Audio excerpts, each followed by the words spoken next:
Aikwe Manitun Indishnakas, Makwa Duodam, Napani Andayan.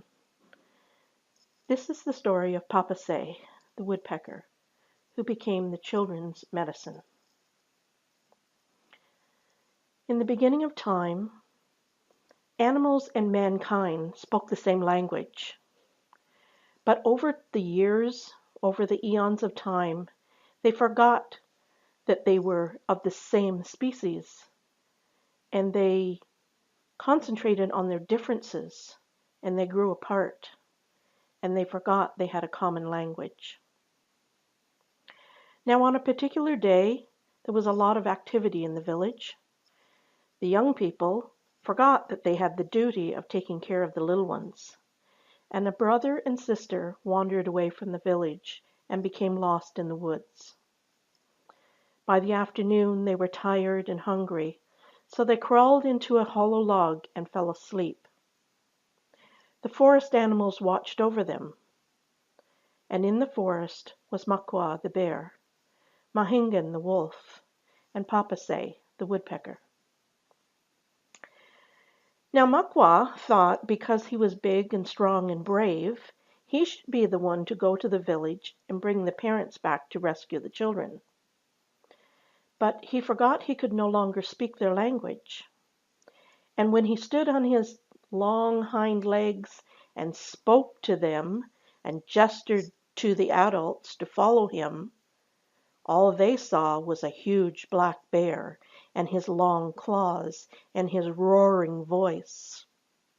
So he returned to the forest without the people. Then Mahingan, the wolf, decided he'd give it a try because he knew the people trusted him. After all, wasn't he the one who brought the buffalo to them? Wasn't he the one who led them to the best berry patches? So Wolf went through the woods and into the village. And when he saw the people and the parents of the lost children, he called out to them to follow him. He called in his own voice. He even tried pulling on their clothing with his teeth. But all the people heard was the howl of the wolf and how he was trying to bite them. And the wolf also returned to the forest without the parents of the lost children. So Woodpecker decided to give it a try. And Makwa and Mahingan laughed at Woodpecker. If we, who are big and strong and brave, if we could not convince the people to follow us, how are you going to do it? But Woodpecker was determined, and so he flew to the village and perched upon the log of the home of the parents. Went the woodpecker, as he made his special noise on that pole. What was that? Asked the parents, and they came to the door and looked around, but they didn't see anyone knocking. In the meantime, the woodpecker had flown a few feet away to a dead tree.